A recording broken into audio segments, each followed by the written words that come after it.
Debate വിത്ത് സ്മൃതി പരുത്തിക്കാട്. ഒരു വശത്ത് കേരള നേതാക്കളുടെ ഐക്യപ്പെടലും മറുവശത്ത് ഛത്തീസ്ഗഡ് സർക്കാരിന്റെ വേട്ടയാടലും, ഒരു വശത്ത് പ്രീണനവും മറുവശത്ത് പീഡനവും. അങ്ങനെയുള്ള 7 ദിവസം ജയിലിൽ കഴിഞ്ഞ ശേഷം മലയാളി കന്യാസ്ത്രീകൾക്കായി ഇടപെടുമെന്ന് കേന്ദ്ര ആഭ്യന്തരമന്ത്രി ഉറപ്പു നൽകിയിരിക്കുകയാണ്. ഇനി ഭാഷ രക്ഷകരുടേതാവും. രക്ഷാകരങ്ങൾ അമിത്ഷായുടെ പ്രസംഗങ്ങളുണ്ടാകും. വീണ്ടും കേക്കും ചായയുമായി അവർ അരമനയിലേക്ക് എത്തിയേക്കും. അപ്പോഴും സിസ്റ്റർ വന്ദനയും സിസ്റ്റർ പ്രീതിയും അനുഭവിച്ചത് ബാക്കിയായി കിടക്കുന്നുണ്ടാകും. മറ്റൊരു ചോദ്യം കൂടി ബാക്കിയുണ്ടാകും. സ്വർണ്ണ കിരീടം നൽകി തൃശൂരിൽ നിന്നും ജയിച്ച MP എവിടെ പോയി? മറ്റെല്ലാ MP മാരും കന്യാസ്ത്രീകൾക്കായി സംസാരിച്ചപ്പോൾ ആ MP മാത്രം ഒരു വാക്ക് മിണ്ടാത്തത് എന്തായിരുന്നു? അടിയിലാക്കിയോ ചങ്ങാത്തം എന്നതാണ് ചോദ്യം.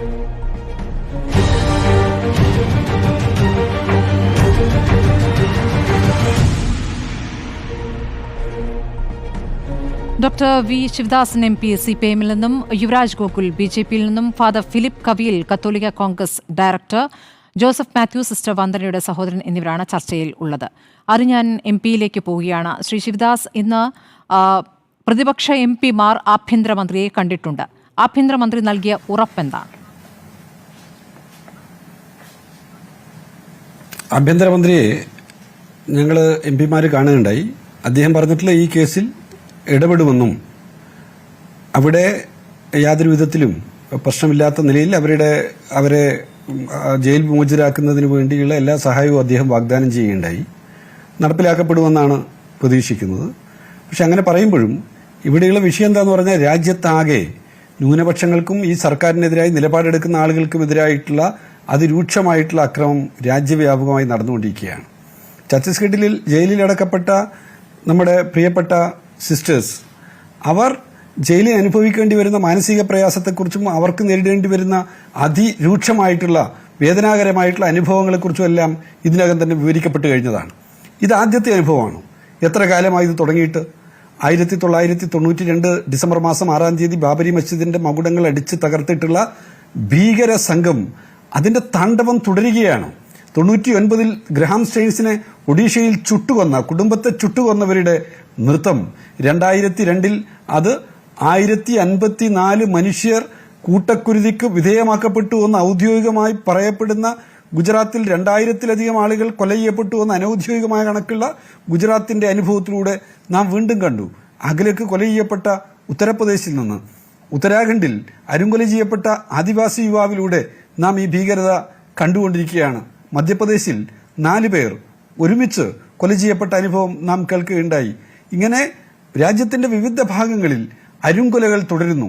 ആദിവാസികൾ, ദളിതർ, ജനാധിപത്യവാദികൾ ആക്രമിക്കപ്പെടുന്നു. ദബോൽക്കർ കൊല ചെയ്യപ്പെട്ടു മഹാരാഷ്ട്രയിൽ. ഗോവിന്ദ് പൻസാരെ കൊല ചെയ്യപ്പെട്ടു മഹാരാഷ്ട്രയിൽ. എഴുത്തുകാർ, എതിരായി നിലപാടെടുക്കുന്നവർ, സ്റ്റാൻ സ്വാമി, മനുഷ്യാവകാശത്തിന് വേണ്ടി പ്രവർത്തിച്ച, ആദിവാസികളുടെ ദളിതരുടെ അവകാശങ്ങൾക്ക് വേണ്ടി പ്രവർത്തിച്ച മനുഷ്യനെ ജയിലിലടച്ച് അതിക്രൂരമായ നിലയിൽ, ഒരുപാട് ഉദാഹരണങ്ങൾ, ഒരുപാട് കണക്കുകൾ നമ്മുടെ മുന്നിലുണ്ട്. ഡോക്ടർ വി ശിവദാസൻ, വീണ്ടും ആഭ്യന്തരമന്ത്രിയുടെ പ്രതികരണത്തിലേക്ക് വരുമ്പോൾ, ഡോക്ടർ വി ശിവദാസൻ, ആഭ്യന്തരമന്ത്രി ഉറപ്പ് നൽകുമ്പോൾ ഈ NIA കേസാക്കിയത് മാറ്റിയത് അത് തെറ്റാണ്, അത് തെറ്റായിപ്പോയി എന്ന് ആഭ്യന്തരമന്ത്രി പറഞ്ഞിട്ടുണ്ടോ? അദ്ദേഹത്തിന്റെ സംസാരത്തിനിടയിൽ ഞങ്ങൾക്ക് ബോധ്യപ്പെട്ടിട്ടുള്ള കാര്യം, ഈ കേസ് നിലനിൽക്കുന്നതല്ല എന്ന ഒരു ബോധ്യം ജനകീയ പ്രക്ഷോഭത്തിന്റെ എല്ലാം ഭാഗമായി അദ്ദേഹം ഉൾപ്പെടെയുള്ള ആളുകൾക്കെല്ലാം രൂപപ്പെട്ടിട്ടുണ്ട് എന്നാണ് ഞങ്ങൾക്ക് തോന്നിയിട്ടുള്ളത്. ഇനി അതിന്റെ മറ്റു കാര്യങ്ങൾ, നടപടികൾ കൂടി വരുമ്പോഴാണ് നമുക്കാകെ ബോധ്യപ്പെടുന്ന നിലയുണ്ടാകുക. കേവലം RSSന്റെയും BJPയുടെയും രാഷ്ട്രീയമായിട്ടുള്ള സമീപനം നമുക്കെല്ലാവർക്കും അറിയുന്ന കാര്യമാണ്. വോട്ടിന് വേണ്ടി, താൽക്കാലിക തെരഞ്ഞെടുപ്പ് നേട്ടത്തിന് വേണ്ടി അവരെടുക്കുന്ന സമീപനങ്ങളിൽ നിന്ന് വ്യത്യസ്തമാണ് അവരുടെ യഥാർത്ഥ മുഖമെന്ന് മണിപ്പൂരിൽ നാം കണ്ടതാണ്. മണിപ്പൂരിൽ 100 കണക്കിന് ആളുകളാണ് കൊല ചെയ്യപ്പെട്ടത്. പക്ഷേ അവിടെ രാഷ്ട്രീയ ലാഭം മാത്രം ലാക്കാക്കിയിട്ട് പ്രധാനമന്ത്രി അങ്ങോട്ട് പോയില്ല. അവിടെ കൂട്ടക്കുരുതി നടത്തുക മാത്രമല്ലല്ലോ ചെയ്തത്. അവിടെ സ്ത്രീകൾ പൂർണ്ണ നഗ്നരായി തെരുവിലൂടെ വലിച്ചഴക്കപ്പെട്ടു.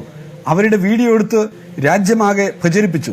എന്നിട്ടും ആ കാപാലികരെ അറസ്റ്റ് ചെയ്യാൻ നിയമത്തിന് മുമ്പിൽ കൊണ്ടുവരുന്നതിന് വേണ്ടി ഇവർ തയ്യാറായില്ല എന്നുള്ളത് നമ്മുടെ മുമ്പിൽ നിൽക്കുന്ന ജീവിക്കുന്ന വസ്തുതയാണ്. മഹാഭാരതത്തില് ദ്രൗപദിയുടെ വസ്ത്രാക്ഷേപം നടത്തിയിട്ടുള്ള ദുശാസനെ നമ്മൾ വായിച്ചിട്ടുണ്ട്. ആ ദുശാസനന്മാരുടെ പടയായിട്ട് ഈ RSSന്റെ അവരുടെ ബജ്രംഗ് ദൾ അതുപോലുള്ള സംഘടനകൾ മാറിക്കൊണ്ടിരിക്കുന്നു എന്നുള്ളതാണ് ഇന്നത്തെ ചിത്രം. തീർച്ചയായും നമ്മൾ ആ ദൃശ്യങ്ങൾ കാണുകയും ചെയ്തതാണല്ലോ. Doctor V. ശിവദാസ്, അങ്ങ് ഈ പറയുന്ന കണക്കുകളുടെയും മുൻകാല അനുഭവങ്ങളുടെയും വിവരം നമുക്ക് അടുത്ത ഘട്ടത്തിൽ ചർച്ച ചെയ്യാൻ തോന്നുന്നു. നമുക്ക് ഈ വിഷയത്തിലൊന്ന് നിന്ന ശേഷം എല്ലാവരുടെയും പ്രതികരണം എടുത്ത ശേഷം ഞാൻ BJP പ്രതിനിധിയിലേക്ക് പോകുന്നു. യുവരാജ് ഗോകുൽ, ഛത്തീസ്ഗഡ് സർക്കാരിന് പിഴവ് പറ്റി എന്നാണോ ആഭ്യന്തരമന്ത്രിയുടെ പ്രതികരണത്തിൽ നിന്നും മനസ്സിലാക്കേണ്ടത്? NIA കോടതിയിലേക്ക് വിട്ടത് തെറ്റായിപ്പോയി എന്ന് പറയുമ്പോൾ ചുമത്തിയ വകുപ്പുകൾ തെറ്റായിരുന്നു, കളവായിരുന്നു, ഇതിലൊരു ഗൂഢാലോചനയുണ്ട് എന്ന് സമ്മതിക്കൽ കൂടിയാണ്. അതാണോ ആഭ്യന്തരമന്ത്രിയുടെ പ്രതികരണത്തിൽ നിന്ന് മനസ്സിലാക്കേണ്ടത്? രണ്ടാമത്തെ കാര്യം, ഇത് പ്രോസിക്യൂഷൻ എതിർക്കില്ല എന്ന് പറയുന്നു. NIA കോടതിയിലേക്ക് ഇനി അത് മാറ്റാതിരിക്കാനുള്ള നടപടികൾ ഇനി എന്ത് ചെയ്യാൻ സാധിക്കും എന്നൊരു വിഷയം അവിടെ നിൽക്കുകയാണല്ലോ. അങ്ങനെയാണെങ്കിൽ ഈ പറയുന്ന FIR തന്നെ റദ്ദാക്കേണ്ടി വരും, കാര്യങ്ങൾ മാറ്റേണ്ടി വരും. അങ്ങനെ പോകുമെന്നാണോ മനസ്സിലാക്കേണ്ടത്? ഒന്നാമത്തെ കാര്യം എന്ന് പറയുന്നത്, കേന്ദ്ര ആഭ്യന്തരമന്ത്രി പരസ്യമായിട്ട് അത്തരത്തിലുള്ള പ്രസ്താവനകളൊന്നും തന്നെ നടത്തിയിട്ടില്ല. അപ്പോൾ അതുകൊണ്ട് തന്നെ തീർച്ചയായിട്ടും അത്തരത്തിൽ ഔദ്യോഗികമായിട്ട് അവരുടെ ഒരു നിലപാട് ആ തരത്തിലേക്ക് പുറത്തേക്ക് വന്നു കഴിഞ്ഞാൽ മാത്രമേ നമുക്ക് ഈ പറയുന്ന കാര്യത്തോട് ആ തലത്തിൽ നമുക്ക് പ്രതികരിക്കുവാൻ വേണ്ടിയിട്ട് സാധിക്കുകയുള്ളൂ. അപ്പോൾ ആദ്യം അദ്ദേഹത്തിൻ്റെ ഭാഗത്തുനിന്ന് പ്രതികരണം വരട്ടെ. ഇപ്പോൾ നമ്മുടെ പ്രതിപക്ഷ MP കണ്ടിട്ടുണ്ട്. അപ്പോൾ പ്രതിപക്ഷ MP അദ്ദേഹം പറഞ്ഞു എന്നാണ് അവർ അവകാശപ്പെടുന്നത്. അവരുടെ അവകാശവാദത്തിൻ്റെ പുറത്ത് മാത്രം നമുക്കൊരു കേസ് ഫേക്ക് ആണോ അല്ലയോ എന്നൊന്നും നമുക്ക് പറയുവാൻ വേണ്ടിയിട്ട് സാധിക്കില്ലല്ലോ. പക്ഷേ ലോജിക്കലി ഒന്ന് ആലോചിച്ച് നോക്കുകയാണെങ്കിൽ ഇപ്പോൾ ആഭ്യന്തരമന്ത്രി ഈ പ്രതിപക്ഷ MP റിക്വസ്റ്റ് തള്ളുകയാണെങ്കിൽ അത് കൂടുതൽ ശക്തിയുക്തമായി അവർ പറയുകയല്ലേ ചെയ്യുക. മറിച്ച് അത് പരിഗണിക്കുന്നു എന്ന് ആഭ്യന്തരമന്ത്രി പറഞ്ഞു എന്നുള്ള കാര്യം പറയുമ്പോൾ അത് വിശ്വസിക്കാതിരിക്കേണ്ട കാര്യമുണ്ടോ? നമ്മുടെ MP അല്ല, തീർച്ചയായിട്ടും അതിനകത്ത് ഇപ്പോൾ അമിത്ഷാജി പറഞ്ഞിരിക്കുന്നത് ഞാൻ മനസ്സിലാക്കുന്നത്, ഇവർ പറയുന്ന അനുസരിച്ചിട്ട് മനസ്സിലാക്കുന്നത് അവർക്ക് ജാമ്യത്തിനെ എതിർക്കില്ല എന്നുള്ളതാണ് പറഞ്ഞിരിക്കുന്നതെന്നാണ് ഞാൻ മനസ്സിലാക്കുന്നത്. ഈ ജാമ്യത്തിനെ എതിർക്കില്ല എന്ന് പറയുമ്പോൾ അതിൻ്റെ അർത്ഥം എന്ന് പറയുന്നത് അവർ തെറ്റ് ചെയ്തിട്ടില്ല എന്നല്ലല്ലോ, അല്ലെങ്കിൽ അവിടുത്തെ പോലീസിൻ്റെ കണ്ടെത്തൽ പരിപൂർണമായിട്ട് തെറ്റാണ് എന്നല്ലല്ലോ ജാമ്യത്തിനെ എതിർക്കില്ല എന്ന് പറയുമ്പോൾ അതിൻ്റെ അർത്ഥം. അപ്പോൾ തെറ്റ് ചെയ്തു എന്നുള്ളതാണോ BJPയുടെ നിലപാട്? കന്യാസ്ത്രീകൾ തെറ്റ് ചെയ്തോ? അല്ല, ഇതിനകത്ത് കന്യാസ്ത്രീകൾ തെറ്റ് ചെയ്തോ തെറ്റ് ചെയ്തില്ലോ ഈ കാര്യങ്ങൾ തീരുമാനിക്കേണ്ടത് കോടതിയാണ്. അല്ലാണ്ട് നമ്മളിപ്പോൾ അതിനകത്ത് ഇപ്പോൾ പോലീസ് FIR ഇട്ടിട്ട് കോടതിയിൽ നിൽക്കുന്ന സബ്ജുഡൈസ് ആയിട്ടുള്ള ഒരു വിഷയത്തിനകത്ത് ഒരാൾ തെറ്റാണോ തെറ്റല്ലയോ എന്ന് നമുക്ക് വിധി പ്രസ്താവിക്കാൻ വേണ്ടിയിട്ട് നമ്മളാരും ഇപ്പോൾ എന്താണ് നമ്മളൊരു ചാനൽ റൂമിലല്ലേ ഇരിക്കുന്നത്.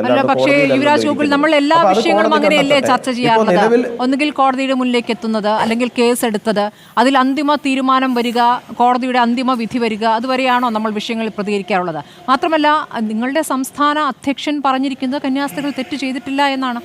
അപ്പോൾ അത് നിങ്ങൾ മാറ്റി പറയുന്നുണ്ടോ? അല്ല, ഞാൻ അതിനകത്ത് മാറ്റി പറയുവാനോ അല്ലെങ്കിൽ ഞാൻ അതിനകത്ത് മറ്റൊരു തരത്തിലുള്ള ഒബ്സർവേഷനോ തയ്യാറാകുന്നില്ല. കാരണം അത് സബ്ജുഡൈസ് ആണ് വിഷയം, കോടതിയിൽ നിൽക്കുന്ന ഒരു വിഷയമാണ്. കോടതിയിൽ നിൽക്കുന്ന വിഷയത്തിനെ സംബന്ധിച്ചിടത്തോളം ഇപ്പോൾ അതിനകത്ത് കടന്നു കയറി അഭിപ്രായം പറയുവാനോ വിധി പുറപ്പെടുവിക്കുവാനോ ഇപ്പം ഞാനല്ലല്ലോ. ഇപ്പോൾ അദ്ദേഹത്തെ സംബന്ധിച്ചിടത്തോളം അദ്ദേഹം സഭാ നേതൃത്വങ്ങളുമായിട്ട് സംസാരിച്ചിട്ടുണ്ട്.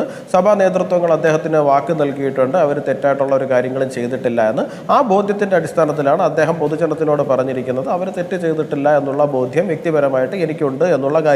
പക്ഷെ നമ്മളൊരു ചാനൽ ചർച്ചയിൽ കുറച്ചുകൂടി ആധികാരികമായിട്ട് വിഷയത്തിനെ ചർച്ച ചെയ്യുമ്പോൾ എനിക്ക് പറയാനുള്ള കാര്യം, വിഷയം സബ്ജുഡൈസ് ആണ്, അത് കോടതിയിൽ നിൽക്കുന്ന വിഷയമാണ്. അപ്പോൾ ആ കോടതിയിൽ നിൽക്കുന്ന വിഷയത്തിനെ സംബന്ധിച്ചിടത്തോളം പോലീസ് ഇട്ടിരിക്കുന്ന FIR, ആ FIRന്റെ പുറത്ത് നടക്കേണ്ടുന്ന ഒരു അല്ലാന്നുണ്ടെങ്കിൽ പിന്നെ കോടതിയിൽ നടക്കേണ്ടുന്ന ട്രയൽ, ആ ട്രയലിൻ്റെ ഒടുവിലാണ് അവർ കുറ്റം ചെയ്തിട്ടില്ല എന്ന് തന്നെ നമുക്ക് തീർച്ചയായിട്ടും വിശ്വസിക്കാം. അവർ തീർച്ചയായിട്ടും അതിൽ നിന്ന് മോചിതരായിട്ട് വരുമെന്ന് തന്നെയാണ് ഞാൻ പ്രതീക്ഷിക്കുന്നത്. ഫാദർ ഫിലിപ്പ് കവിയിൽ, ഈ ചങ്ങാത്തം ആദ്യം നീതി കിട്ടിയിട്ട് മതി ഇനി അതിന്മേൽ ആലോചന, എന്നിട്ട് മതി ഈ ചായ കുടി എന്ന നിലയിൽ ക്ലിമിസ് ബാവ പറഞ്ഞിരുന്നു. ഇന്നിപ്പോൾ BJP സംസ്ഥാന അധ്യക്ഷൻ അല്പസമയത്തിനകം സിറോ മലബാർ സഭ നേതൃത്വത്തെ കാണാൻ പോകുന്നു എന്നാണ് പറയുന്നത്. അപ്പോൾ ഇപ്പോഴും ചായ കുടിക്കുള്ള സാധ്യത അവിടെയുണ്ട് എന്ന് BJP കരുതുന്നുണ്ട്. അപ്പോൾ ഈ കൂടിക്കാഴ്ചയ്ക്ക് അനുവാദം നൽകുന്നത് എന്തിൻ്റെ സൂചനയാണ്? കാരണം ഇതിൽ കന്യാസ്ത്രീകൾ തെറ്റ് ചെയ്തോ കന്യാസ്ത്രീകൾ തെറ്റ് ചെയ്തില്ലേ എന്ന് ഉറച്ചു പറയാൻ ഇപ്പോഴും പറ്റുന്നില്ല.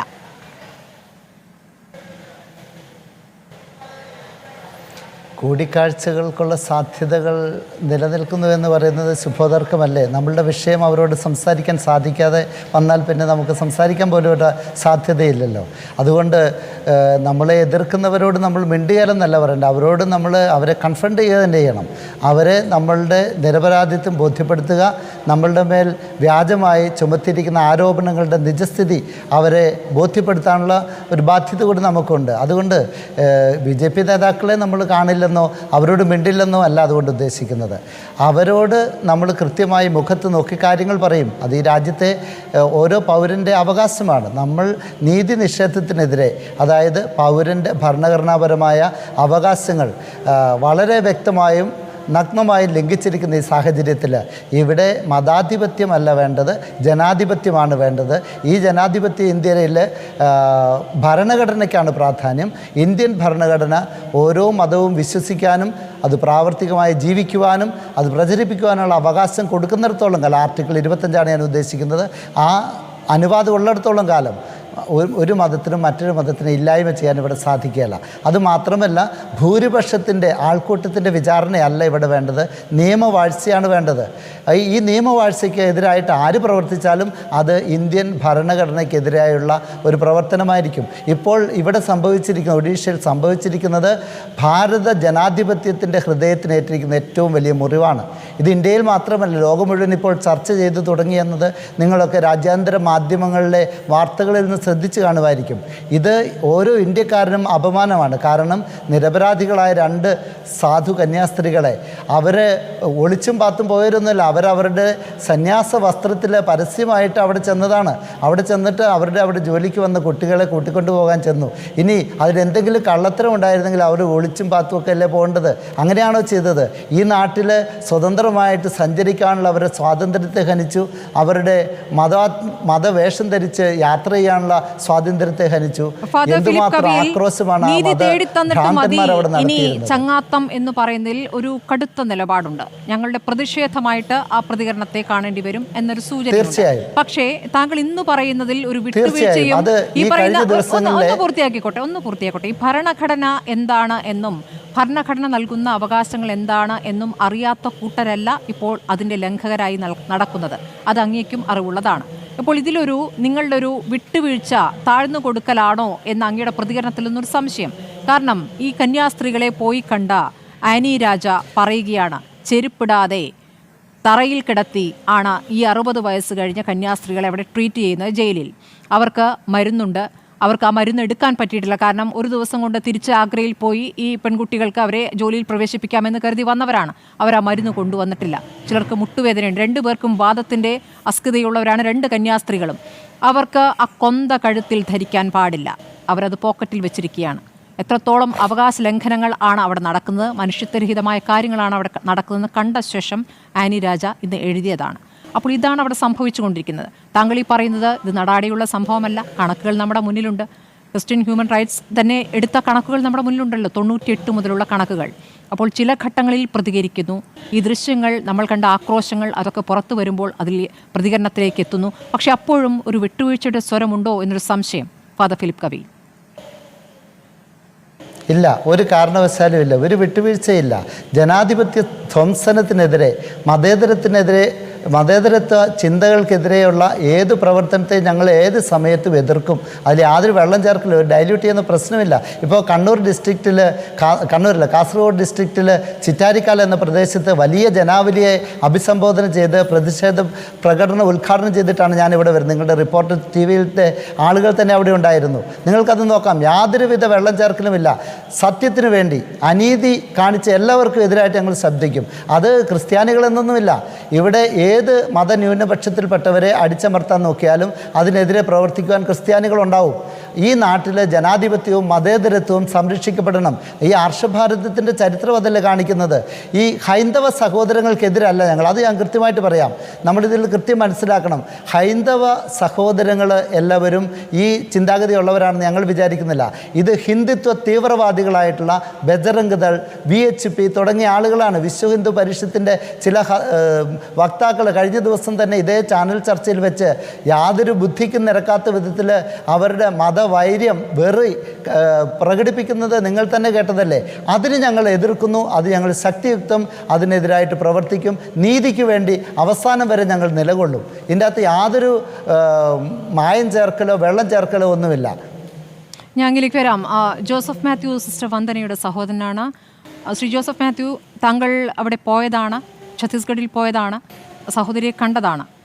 ജയിലിലെ അവസ്ഥ നമുക്കറിയാം. ഇപ്പോൾ ആഭ്യന്തരമന്ത്രി പ്രതിപക്ഷ എംപിമാരോട് സംസാരിച്ചത് ഒരു പ്രതീക്ഷ നൽകുന്ന കാര്യമാണെന്ന് പ്രതിപക്ഷ എംപിമാർ പറയുന്നു.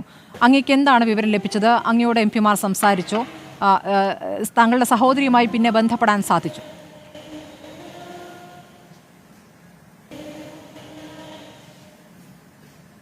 നമ്മുടെ ബഹുമാന്യനായ ആഭ്യന്തരമന്ത്രി പറഞ്ഞു എന്ന് പറഞ്ഞ് ചാനലുകളിൽ വന്ന പ്രതിപക്ഷ എംപിമാരുടെ വാർത്ത ഞാൻ കണ്ടു.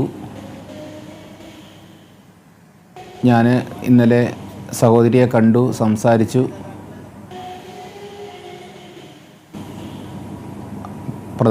ആഭ്യന്തരമന്ത്രി പറഞ്ഞ വാർത്തയെപ്പറ്റി അല്ലെങ്കിൽ BJPയുടെ പ്രതിനിധി ശ്രീ ഗോകുൽരാജ് പറഞ്ഞതിനോട് തന്നെ അതുപോലെയാണ്. ഔദ്യോഗികമായിട്ട് ഒരറിയിപ്പും നമുക്ക് ലഭിച്ചിട്ടില്ല. ആരും നമ്മളോടൊന്നും പറഞ്ഞിട്ടുമില്ല. സഹോദരിയെ കണ്ടപ്പോൾ അവരുടെ ഒരു സാഹചര്യത്തെക്കുറിച്ചൊന്ന് പറയാമോ? കേൾക്കുന്നില്ലേ? ജോസഫ് മാത്യു, സഹോദരിയെ കണ്ടു.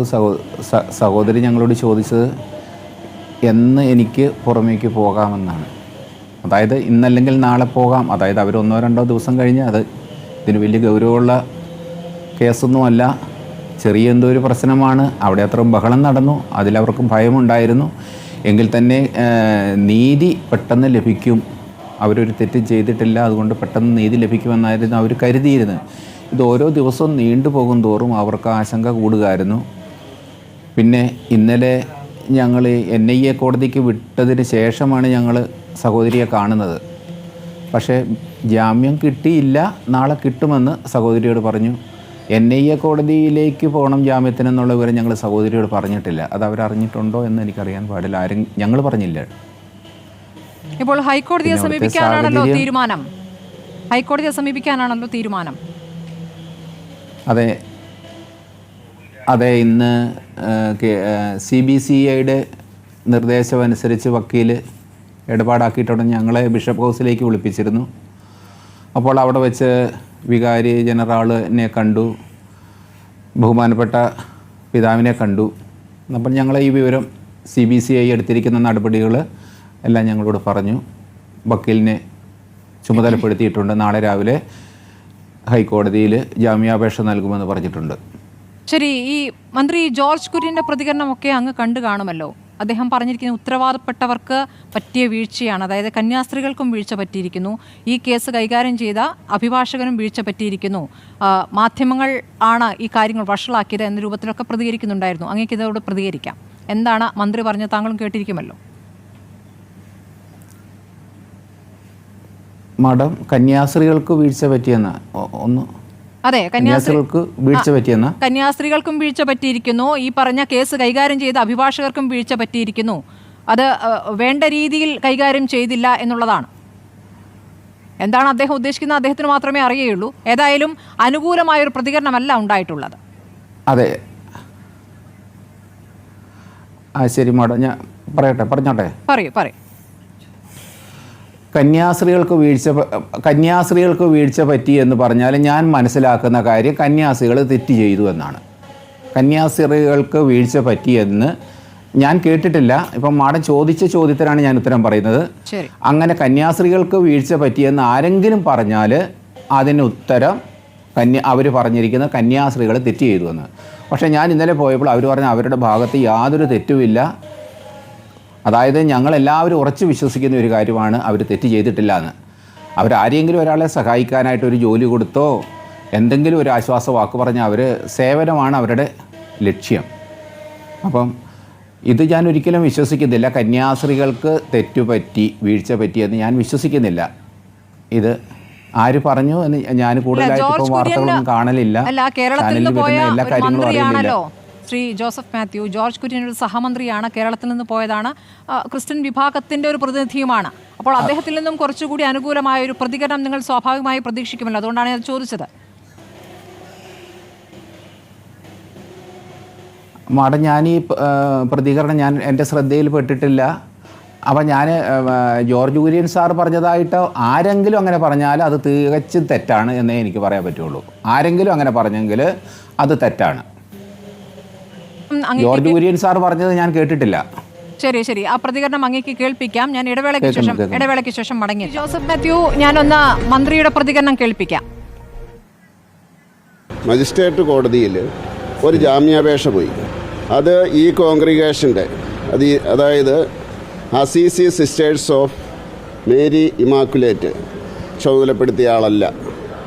ഇന്നലെയും ഞാൻ CBCIയോട് ചോദിച്ചിരുന്നു, അത് അവരും ചുമതലപ്പെടുത്തിയ ആളല്ല. നടപടികൾ പൂർത്തിയാക്കാതെ ഒരു ജാമ്യാപേക്ഷ സമർപ്പിക്കുകയും അത് തള്ളുകയാണ് ആദ്യത്തെ നടപടി. ശരി, അതിനുശേഷമുള്ള പരിഹാസം നിറഞ്ഞ കുറേ കാര്യങ്ങൾ ഉണ്ടായിരുന്നു. തങ്ങൾക്ക് ഈ ഭാഗം കേൾക്കാമല്ലോ. സഭയ്ക്ക് ഇതിൽ വീഴ്ച പറ്റിയിട്ടുണ്ട്, കാരണം ഇതിൽ വേണ്ട രീതിയിലല്ല നിയമപരമായ നടപടികളിലേക്ക് കടന്നതെന്നാണ് പറയുന്നത്. ഇതേക്കുറിച്ച് അങ്ങേക്ക് പറയാനുണ്ടോ ശ്രീ ജോസഫ് മാത്യു? എനിക്ക് ഇന്ന് ഞങ്ങളെ ബിഷപ്പ് ഹൗസിലേക്ക് വിളിപ്പിച്ചിരുന്നു. അപ്പോൾ നാളത്തെ കാര്യങ്ങൾ ഞങ്ങളെ ബോധിപ്പിച്ചു. ഞങ്ങളതിൽ തൃപ്തരാണ്. കഴിഞ്ഞ ദിവസത്തെ കാര്യങ്ങൾ എന്താണ് സംഭവിച്ചത് എന്ന് എനിക്ക് കൃത്യമായിട്ട് അറിയത്തില്ല. CBCIയിൽ നിന്ന് അല്ലെങ്കിൽ ബിഷപ്പ് ഹൗസിലേക്കോ ഞങ്ങളെ വിളിച്ച് കാര്യങ്ങൾ പറഞ്ഞിട്ടില്ല. അതുകൊണ്ട് എനിക്ക് അതേപ്പറ്റി പ്രതികരിക്കാൻ പറ്റുകയില്ല. ശരി, ഞാൻ BJP പ്രതിനിധിയിലേക്ക് പോവുകയാണ്. ശ്രീ ഗോകുൽ, ഇപ്പോൾ യുവരാജ് ഗോകുൽ, ഇപ്പോൾ ശശികലയുടെ പോസ്റ്റ് വരുന്നു. ജോസഫ് മാഷിന്റെ കൈവെട്ടിയപ്പോഴും മുനമ്പത്തെ വഖഫ് വിഷയത്തിലും പാലാ ബിഷപ്പ് ഹൗസിലേക്ക് ഇസ്ലാമിക തീവ്രവാദികൾ പ്രകടനം നടത്തിയപ്പോഴും നിരവധി തവണ ക്രൈസ്തവ വിശ്വാസികളുടെ ആത്മാഭിമാനം വ്രണപ്പെട്ട വിഷയങ്ങൾ ഉണ്ടായപ്പോൾ ഒന്നും കണ്ടിട്ടില്ലാത്ത മതനേതൃത്വങ്ങളുടെ ആർജവം ഇപ്പോൾ കേരളത്തിൽ കാണുമ്പോൾ അത്ഭുതം തോന്നുന്നു. അങ്ങനെയുള്ള ഭയത്തിൻ്റെ പാരമ്പര്യം പേറുന്നവർ ദേശീയ പ്രസ്ഥാനങ്ങളെ ഭയപ്പെടുത്താറായിട്ടില്ല. ഞങ്ങൾ ഇസ്ലാമിക ഭീകരവാദത്തിന് മുന്നിൽ മുട്ടിലിഴഞ്ഞിട്ടില്ല എന്നാണ് പറയുന്നത്. ഇവിടെ ഏതാണ് ഈ ദേശീയ പ്രസ്ഥാനം എന്ന് മനസ്സിലാകുന്നില്ല. ഈ പറയുന്ന ഇസ്ലാമിക ഭീകരവാദത്തിന് മുന്നിൽ മുട്ടിലിഴഞ്ഞിട്ടില്ല എന്നുള്ള പ്രതികരണം ഇപ്പോൾ ഇവിടെ നടത്തുന്നതിൻ്റെ സാഹചര്യവും മനസ്സിലാകുന്നില്ല. ഇവിടെ എന്താണ് സംഭവിച്ചത് എന്നുള്ളത് നമ്മുടെ മുന്നിലുണ്ട്. കാരണം ഈ ബജ്രംഗ് ദൾ പ്രവർത്തകർ ഭീഷണിപ്പെടുത്തുന്ന ദൃശ്യങ്ങളും ആ പെൺകുട്ടികളെയും അവരുടെ സഹോദരനെയും അടിക്കാൻ ആയുന്നതും അതിനുശേഷം കോടതി വളപ്പിൽ നടന്ന ആക്രോശവും അതിനുശേഷം നടന്ന ആഹ്ലാദാരവും ഇതെല്ലാം നമ്മൾ കണ്ടതാണല്ലോ.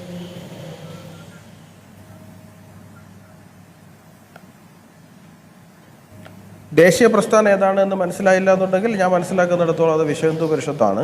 അപ്പോൾ സഭ ഒരു ക്രൈസ്തവ മതവിഭാഗത്തിനെ റെപ്രസെൻ്റ് ചെയ്യുന്നു എന്നുണ്ടെങ്കിൽ അതുപോലെ തന്നെ ഹൈന്ദവ വിഭാഗത്തെ റെപ്രസെൻ്റ് ചെയ്യുന്ന ഒരു സംഘടനയാണ് വിശ്വ ഹിന്ദു പരിഷത്ത്.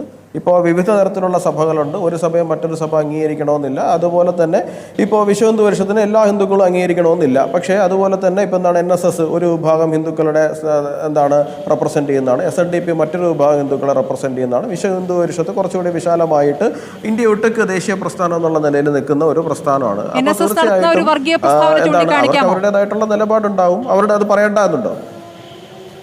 കേട്ടില്ല. NSS അങ്ങനെ വർഗീയ പ്രസ്താവന നടത്തിയതായി അങ്ങേക്ക് ചൂണ്ടിക്കാണിക്കാൻ പറ്റുമോ? കേട്ടില്ല.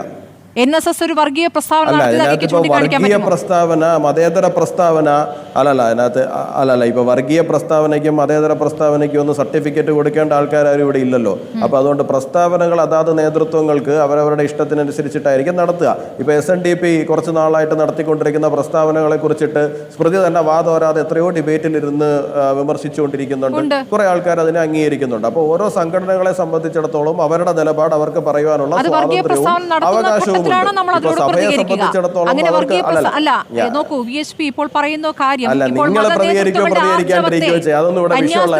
കന്യാസ്ത്രീകൾക്ക് വേണ്ടി സംസാരിക്കുന്നതിൽ ഇപ്പോൾ കാണിക്കുന്ന ആർജവത്തെ പരിഹസിക്കുന്നുണ്ട് VHP. നിങ്ങളുടെ ഭാഗമാണല്ലോ, സംഘപരിവാറിന്റെ ഭാഗമായിട്ടുള്ളതാണല്ലോ VHPയും. അപ്പോൾ നിങ്ങൾ അതിനെ അംഗീകരിക്കുന്നുണ്ടോ അതോ തള്ളുകയാണോ? ഞങ്ങൾ ഇതിനകത്ത് ഇപ്പോൾ അംഗീകരിക്കാനും തള്ളാനും കൊള്ളാനും ഒന്നും പോകേണ്ടെന്ന കാര്യമൊന്നുമില്ല. വിശ്വ ഹിന്ദു പരിഷത്തിനെ സംബന്ധിച്ചിടത്തോളം, ഹിന്ദു ഐക്യവേദിയെ സംബന്ധിച്ചിടത്തോളം അവർക്ക് പരിപൂർണമായിട്ടും അവരുടെ ഭാഗം പറയുവാനുള്ള അവകാശമുണ്ട്. ആ അവകാശം അവിടെ തന്നെ നിലനിൽക്കുകയും ചെയ്യും. അവരത് ഇന്നും പറയും, നാളെയും പറയും. ഒരു മടിയും ഇല്ലാതെ ആരെയും ഭയക്കാതെ അവർ പറയുകയും ചെയ്യും. അതിനൊന്നും ഇവിടെ ആരും തിരുത്താൻ പോകേണ്ട കാര്യമോ ഉൾക്കൊള്ളാൻ പോകേണ്ട കാര്യമോ അവരുടെ അഭിപ്രായം പറയുകയും അവരുടെ അഭിപ്രായം അവിടെ ചെയ്യുകയും നിയമം കയ്യിലെടുക്കുകയാണല്ലോ ചെയ്യുന്നത്. അപ്പോൾ അതും തെറ്റല്ല എന്നൊരു അഭിപ്രായം BJPക്കുണ്ടോ? അല്ല, ഇപ്പോൾ ഒരു പ്രദേശത്ത് പാടില്ലാത്ത ഒരു കാര്യം ചെയ്യുന്ന സമയത്ത്, ഇപ്പോൾ ഉദാഹരണം പറഞ്ഞാൽ ഛത്തീസ്ഗഡ് പോലുള്ളൊരു പ്രദേശത്ത് മതപരിവർത്തന നിരോധന നിയമം നിലനിൽക്കുന്ന ഒരു സ്ഥലമാണ്. അവിടെ മതപരിവർത്തനം ചെയ്യപ്പെടുന്നു എന്നൊരു ആരോപണം ഒരു ഭാഗത്തുനിന്ന് വരുന്ന സമയം, അല്ലല്ല കംപ്ലീറ്റ് ചെയ്യട്ടെ സ്മൃതി, ഓടാതെ ഞാൻ പറയട്ടെ, തീർക്കട്ടെ. നിങ്ങൾ ചോദിക്കുമ്പോൾ എന്നെ ഉത്തരം പറയാൻ സമ്മതിക്കുക, എന്നെ ഉത്തരം പറയാൻ സമ്മതിക്കാതെ ചോദ്യത്തിന്റെ പുറത്ത് ചോദിച്ചുകൊണ്ടിരിക്കുകയാണ്. കാരണം ഞാൻ പറഞ്ഞു തീർക്കാൻ പാടില്ല എന്ന് സ്മൃതിക്ക് എന്തോ നിർബന്ധമുണ്ട്. ആ നിർബന്ധമൊക്കെ എനിക്ക് മനസ്സിലാവും. നമ്മൾ കുറെ നാളായില്ലേ ഈ പരിപാടി തുടങ്ങിയിട്ട്, നമ്മൾ പരസ്പരം ചർച്ചയ്ക്ക് ഇരിക്കാൻ തുടങ്ങിയിട്ട് കുറച്ചായി. അപ്പൊ ഞാൻ പറഞ്ഞു തീർത്തോളൂ. അല്ല ശരി എന്ന് പറഞ്ഞ് അങ്ങോട്ടേക്ക് പോകുന്നതുകൊണ്ട് പറഞ്ഞാണ്, എന്നെ പറഞ്ഞു തീർക്കാൻ അനുവദിക്കുക. ഓക്കെ, അപ്പോൾ അവിടെ നിൽക്കുന്ന മറ്റ് സംഘടനകളെ സംബന്ധിച്ചിടത്തോളം ഇവർ നിയമം കയ്യിലെടുത്തു എന്നുള്ള തോന്നൽ അവർക്കുണ്ട്. അപ്പോൾ അവരെ സംബന്ധിച്ചിടത്തോളം അവരും തിരിച്ചഭിപ്രായം പറയുന്ന സാഹചര്യങ്ങളുണ്ടാവും. അപ്പോൾ അവരുടെ അഭിപ്രായം പറയാനോ അല്ലെങ്കിൽ അവർക്ക് പ്രതിഷേധിക്കാനോ ഉള്ള അവകാശത്തെ നമുക്ക് പോയി ചോദ്യം ചെയ്യാൻ വേണ്ടിയിട്ട് സാധിക്കില്ല. ഇന്ത്യയിൽ എല്ലാവർക്കും പ്രതിഷേധിക്കുവാനും ഇന്ത്യയിൽ എല്ലാവർക്കും അഭിപ്രായം പറയുവാനും അവരുടെ പ്രവർത്തനങ്ങൾ നടത്താനും സ്വാതന്ത്ര്യമുണ്ടെന്ന് അത് നാളെയും ചെയ്തുകൊണ്ടിരിക്കുക. അതിനകത്തൊന്നും ഇപ്പോൾ ആർക്കും പോയിട്ട് തടയാനൊന്നും കഴിയില്ല.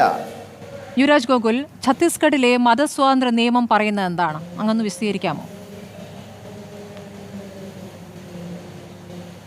ഛത്തീസ്ഗഡിലെ മതസ്വാതന്ത്ര്യ നിയമമൊക്കെ നമുക്ക് വളരെ വിശദമായിട്ട് വേറെ തലത്തിലൊക്കെ ചർച്ച ചെയ്യപ്പെടേണ്ട വിഷയമാണ്. അത് മധ്യപ്രദേശിൽ നിന്ന് മാറി ഛത്തീസ്ഗഡ് ആകുന്ന സമയത്ത് യുവരാജ് ഗോകുൽ അതിപ്പോ വേണ്ടതായതുകൊണ്ടാണ്. വിശദീകരിക്കാമോ? ശരി, 1967 ഇന്ത്യയിൽ ആദ്യമായിട്ടൊരു സംസ്ഥാനത്ത് മതപരിവർത്തന നിരോധന നിയമം കൊണ്ടുവരുന്നത്. അത് ഒഡീഷയിലാണ്, അത് കോൺഗ്രസ് സർക്കാരാണ് കൊണ്ടുവരുന്നത്. മധ്യപ്രദേശിലും അത് കാലങ്ങളോളം, എനിക്ക് തോന്നുന്നു 1968 മുതൽ എന്തോ നിൽക്കുന്നുണ്ട്. അത് മധ്യപ്രദേശിൽ കോൺഗ്രസ് സർക്കാരായിരുന്ന സമയത്താണ് കൊണ്ടുവന്നിരിക്കുന്നത്.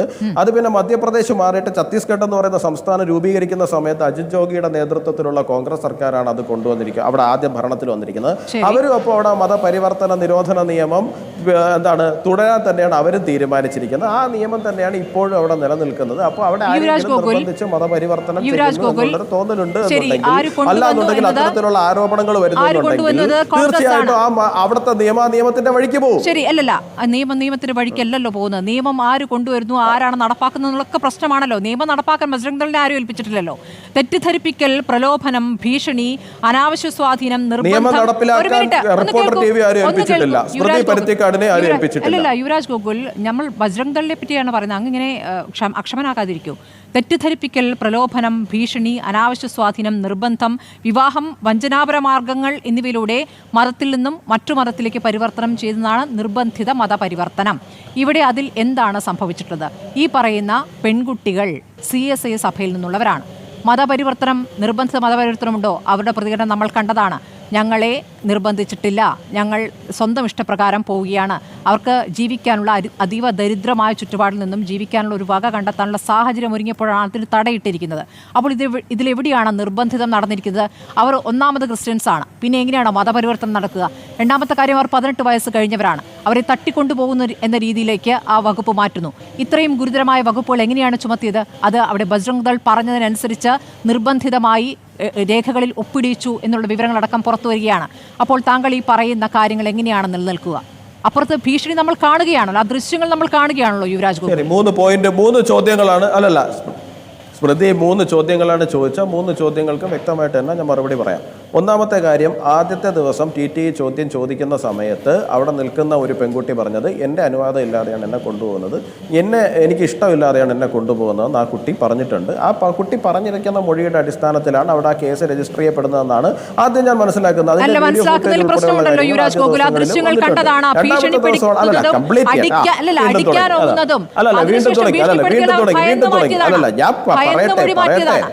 ഭയന്ന് മൊഴി മാറ്റിയതാണ് യുവരാജ് ഗോകുൽ. അവരെന്ത് ഭയന്ന് മാറ്റി? അല്ലല്ല, അവിടെ TTയോട് അവർ ആദ്യം പറഞ്ഞിരിക്കുന്ന മൊഴി അനുസരിച്ചിട്ട് എൻ്റെ താല്പര്യമില്ലാതെയാണ് എന്നെ കൊണ്ടുപോകുന്നതെന്ന് ഒരു പെൺകുട്ടി പറഞ്ഞിട്ടുണ്ട്. പിന്നീടാണ് അവർ ഈ പറയുന്ന മൊഴി മാറ്റി എന്ന് പറയുന്ന സാഹചര്യം ഉണ്ടാകുന്നത്. ആദ്യത്തെ ഒറിജിനൽ മൊഴി എന്ന് പറയുന്നത് എൻ്റെ താല്പര്യമില്ലാതെയാണ് എന്നെ കൊണ്ടുപോകുന്നതെന്നുള്ളതാണ് ഒന്നാമത്തെ മൊഴി. ഇനി അത് നിർബന്ധിച്ച് പറഞ്ഞോ, രണ്ടാമത്തതാണോ നിർബന്ധിച്ച് പറഞ്ഞത്, അത് കോടതി തീരുമാനിക്കട്ടെ, നമ്മൾ ഇവിടുന്ന് തീരുമാനിക്കേണ്ട കാര്യമില്ല. രണ്ടാമത്തെ കാര്യം സ്മൃതി പറഞ്ഞതെന്ന് പറഞ്ഞു കഴിഞ്ഞാൽ അവർ ക്രിസ്ത്യൻസ് ആണ് എന്ന് പറഞ്ഞാലല്ലേ, കംപ്ലീറ്റ് ചെയ്യട്ടെ, ഓടാതെ സ്മൃതി. അവർ ക്രിസ്ത്യൻസ് ആണ് എന്ന് പറഞ്ഞു. അവരുടെ അത് തെളിയിക്കുന്ന എന്തെങ്കിലും സർട്ടിഫിക്കറ്റ് ഹാജരാക്കിയോ ആരെങ്കിലും എവിടെയെങ്കിലും? സർട്ടിഫിക്കറ്റ് ഹാജരാക്കിയ കംപ്ലീറ്റ് ചെയ്യട്ടെ. അവരുടെ ID കാർഡോ സ്മൃതി അത് ബജ്രംഗ് ദളിനെയാണോ കാണിക്കേണ്ടത് യുവരാജ് ഗോകുൽ? അല്ല, യാത്ര പോയിട്ട് 7 ദിവസം ആയില്ലേ സ്മൃതി? അവരുടെ ID കാർഡ് എവിടെയെങ്കിലും ഉണ്ടെങ്കിൽ ഒന്ന് കാണിക്കാമോ? അവരുടെ ജാതിയോ മതമോ തെളിയിക്കുന്ന തരത്തിലുള്ള ID കാർഡ് ഉണ്ടെങ്കിൽ ഒന്ന് കാണിക്കാമോ? 7 ദിവസം ആയില്ലേ? അല്ലല്ല, അവരുടെ ടിക്കറ്റും കടലാസുകളും കന്യാസ്ത്രീകളുടെ കന്യാസ്ത്രീകളുടെ പക്കലുണ്ടെങ്കിൽ ശരി, അവരുടെ ആധാർ കാർഡോ അവരുടെ ID കാർഡോ എന്തെങ്കിലും ഒന്ന് കാണിച്ചു.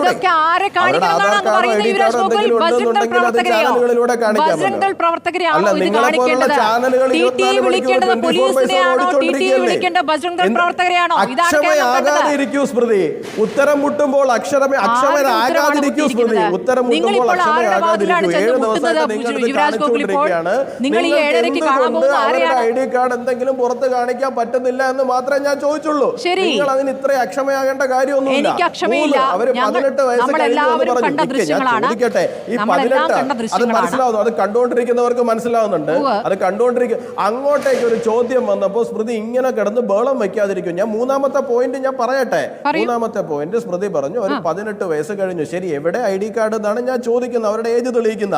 മാത്രമല്ല കഴിഞ്ഞ ദിവസങ്ങളിൽ പറഞ്ഞത് മാതാപിതാക്കളുടെ സമ്മതപത്രമുണ്ട് ഇവരെ കൊണ്ടുപോകാൻ വേണ്ടിയിട്ടെന്ന്. ഞാനൊരു കാര്യം ചോദിക്കട്ടെ സ്മൃതി, 18 വയസ്സ് കഴിഞ്ഞ ഒരാൾക്ക് മറ്റൊരിടത്തുനിന്ന് ഒരിടത്തേക്ക് പോവുകയാണെന്നുണ്ടെങ്കിൽ അതിനെന്തിനാണ് മാതാപിതാക്കളുടെ സമ്മതപത്രം?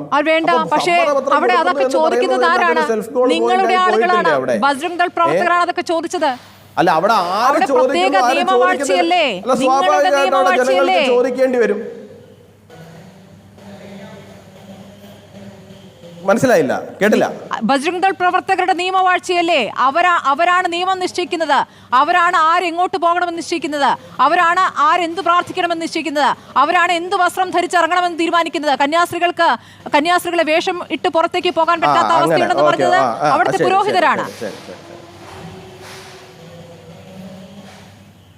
അവിടുത്തെ എന്നിട്ട് അവരെ ഇപ്പൊ വേഷം ധരിച്ചിട്ടല്ലേ നടക്കുന്നത്? വേഷം ധരിക്കാണ്ടാണോ നടക്കുന്നത്? എനിക്കറിയാം. വേഷം ധരിച്ചിട്ട് നേരെ അഴിക്കുള്ളിലായവരെ കുറിച്ചാണ് നമ്മളിപ്പോൾ ചർച്ച നടത്തുന്നത്. വേഷം ധരിച്ചിട്ടൊക്കെ തന്നെയാണ് നടക്കുന്നത്. എന്റെ അറിവിൽ അഴികൾക്കുള്ളിൽ കിടക്കുന്ന അല്ല, നമ്മളിവിടെ ചർച്ച നടത്തുന്ന സാഹചര്യം ഉണ്ടാകില്ലായിരുന്നു. ആ കുട്ടികൾക്ക് പ്രോപ്പറായിട്ട് ഐഡന്റിറ്റി കാർഡോ മറ്റെന്തെങ്കിലും ഉണ്ടായിരുന്നു എന്നുണ്ടെങ്കിൽ അവിടെ തീർച്ചയായിട്ടും നമ്മളിപ്പോ ചർച്ച നടത്തുന്ന ഒരു സാഹചര്യം ഉണ്ടാകില്ലായിരുന്നു. പ്രായപൂർത്തിയായ വ്യക്തമായല്ലോ, കന്യാസ്ത്രീകൾക്കാണ് തെറ്റുപറ്റിയത് എന്ന് കൃത്യമായി പറയുന്നുണ്ട്. നിങ്ങൾ ഇവർക്കാണ് ചായ സൽക്കാരം കൊടുക്കാൻ പോകുന്ന ഫാദർ ഫിലിപ്പ് കവി 7:30 ചായ സൽക്കാരം കൊടുക്കാൻ പോകുന്ന ഇവർക്കാണ്. സ്മൃതി, നാഷണൽ ഹ്യൂമൻ റൈറ്റ്സ് കമ്മീഷന്റെ റിപ്പോർട്ട് അനുസരിച്ചിട്ട് 2009 മാത്രം 1433 പെൺകുട്ടികളെയാണ് അവിടെ നിന്ന് മിസ്സിംഗ് കേസ് രജിസ്റ്റർ ചെയ്യപ്പെട്ടിരിക്കുന്നത്. മാത്രമല്ല കഴിഞ്ഞ ഒരു വർഷം മാത്രം എനിക്ക് തോന്നുന്നു 80 സിവിലിയൻസ് എന്തോ ആണ് അവിടെ ഈ പറയുന്ന നക്സൽ ആക്രമണത്തിൽ കൊല്ലപ്പെട്ടിരിക്കുന്നത്. നമ്മൾ ഈ കേരളത്തിന്റെ സാഹചര്യത്തിൽ ഇരുന്നുകൊണ്ട് ഛത്തീസ്ഗഡിലെ വിഷയം ചർച്ച ചെയ്തിട്ട് കാര്യമില്ല. സ്വാഭാവികമായിട്ടും പറയുന്ന നക്സൽ ബാധ മേഖലയിൽ നിന്ന് വരുന്ന ആൾക്കാരാവുമ്പോൾ തീർച്ചയായിട്ടും ജനക്കൂട്ടം വിജിലന്റ് ആവുന്ന സാഹചര്യങ്ങൾ ഉണ്ടാവും. ആ സാഹചര്യങ്ങളെ പോയി ഇത്രയും വൃത്തികേടാക്കിയത് നിങ്ങൾ ഉൾപ്പെടുന്ന മാധ്യമങ്ങളാണ്. നിങ്ങൾ അവിടെ ആക്രോശിക്കുന്നവരെയാണ് ജനക്കൂട്ടം എന്ന് പറയുന്നത്. ആക്രോശിക്കുന്നവരാണ് അവിടെ തീരുമാനമെടുക്കുന്നത്. യുവരാജ് ഗോകുൽ, അവരാണ് തീരുമാനമെടുക്കുന്നത്. ഈ കന്യാസ്ത്രീകളുടെ ജോലി എന്താണ് അവിടെ? അങ്ങേക്കറിയാമല്ലോ. ഞാനൊരു കാര്യം ചോദിക്കട്ടെ, സ്മൃതിയും നമ്മുടെ ശിവദാസൻ എംപിയും കൂടെ തുടക്കം മുതൽ ഇരുന്ന് കുറേ വിഷയങ്ങൾ ചർച്ച ചെയ്തു വന്നല്ലോ. അല്ലല്ല, ഞാൻ പറയട്ടെ, സ്മൃതിയും ശിവദാസൻ എംപിയും കൂടി തുടക്കം മുതൽ ഇന്ത്യയിൽ അങ്ങോളം ഇങ്ങോളം ആ സംഭവം ഉണ്ടായി, ഈ സംഭവം ഉണ്ടായി എന്നൊക്കെ ചർച്ച ചെയ്തു വന്നല്ലോ.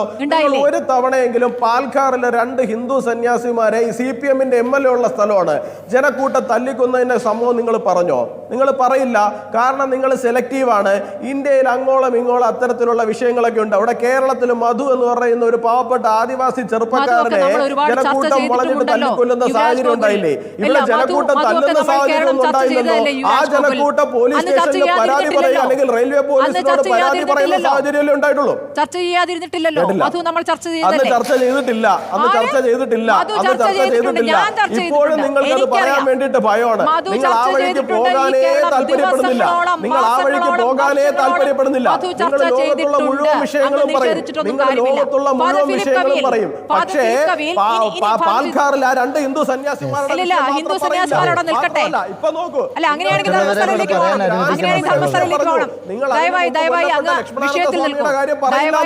നിങ്ങൾക്ക് അത്രേ ഉള്ളൂ നിങ്ങളുടെ സുതാര്യത എന്ന് പറയുന്നത്, അത്രേ ഉള്ളൂ നിങ്ങളുടെ മാധ്യമ പ്രവർത്തനം എന്ന് പറയുന്നത്. അതിനപ്പുറത്തേക്ക് കടന്നു പോകാനുള്ള ധൈര്യമൊന്നും നിങ്ങൾക്ക് ഇല്ലാന്നേ. ശരി, ഞങ്ങളുടെ ധൈര്യം അങ്ങനെയാണെങ്കിൽ അങ്ങ് അങ്ങനെ വിലയിരുത്തിക്കോളൂ, അങ്ങ് മാർക്കിട്ടോളൂ, കുഴപ്പമില്ല. ഫാദർ ഫിലിപ്പ് കവിയേൽ, ഇവരുമായിട്ടാണ് നിങ്ങൾ ചർച്ച ചെയ്യാനിരിക്കുന്നത്. നിങ്ങൾ ഇവരെ എന്ത് ബോധ്യപ്പെടുത്താനാണ് ഇരിക്കുന്നത്?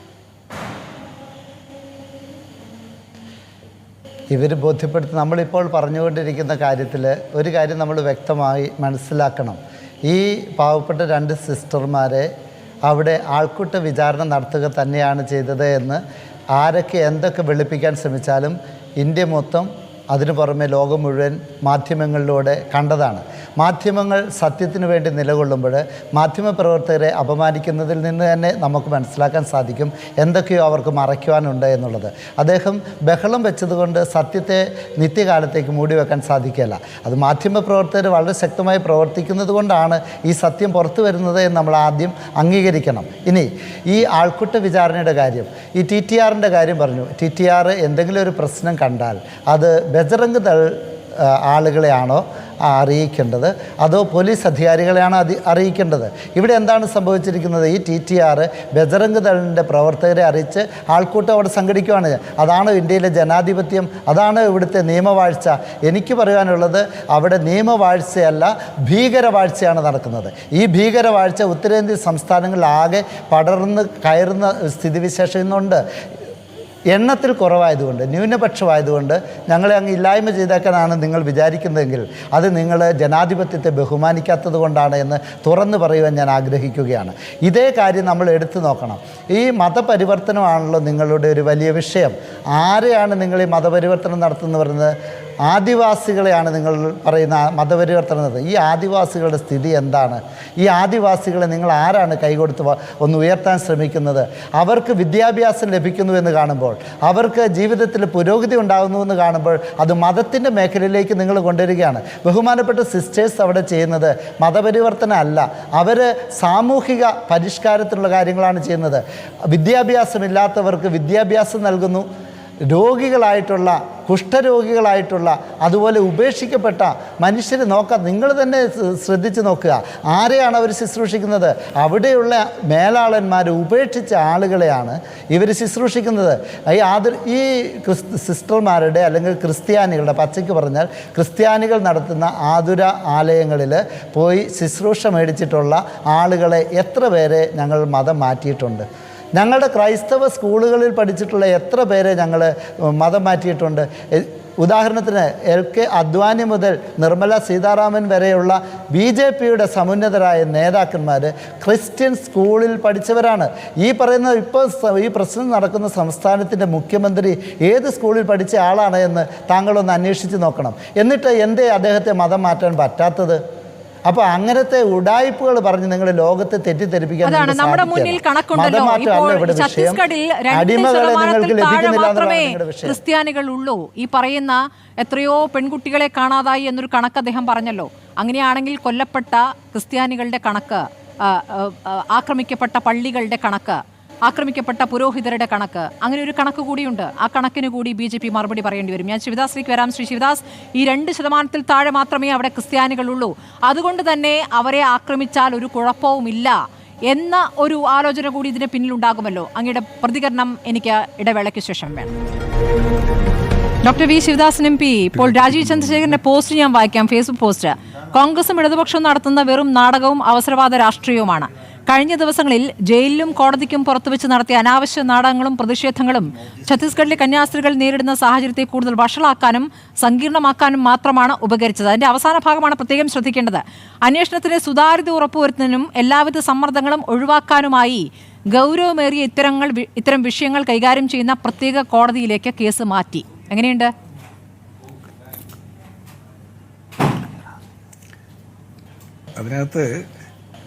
അതിനകത്ത് രാജീവ് ചന്ദ്രശേഖരന്റെ മറുപടിയും അദ്ദേഹത്തിന്റെ നിലപാടും ഒക്കെ നമുക്കെല്ലാം വ്യക്തമായിട്ടുള്ള കാര്യമാണ്.